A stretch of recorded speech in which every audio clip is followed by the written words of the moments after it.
মাহফিল করার জন্য যাইতাম, তখন অনেক হুজুরও বলতো, হুজুর দোয়া তো করতেছি, দোয়া তো অ্যাকশন না হইয়া খালি রিয়াকশন হইতেছে। ঠিক না? গত বছরের কথা বলতেছি আর কি, 5ই আগস্টের আগে।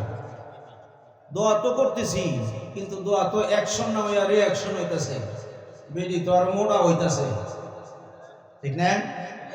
অনেকে মরণের দোয়া করছে কিন্তু মরে না, আরো মোটা হইতেছে।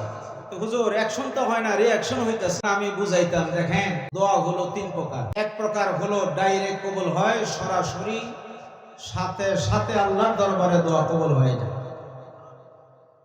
আর একটা হলো গত বছর দোয়া করছেন, এই বছর কবুল হবে, না হয় 10 বছর পরে কবুল হবে, কিন্তু দুনিয়াতে আপনি ফলাফল দেখে যেতে পারবেন। এটা হলো 2। 3 নাম্বার হলো দোয়া করছেন দুনিয়ায়, কবুল হবে আখিরাতে।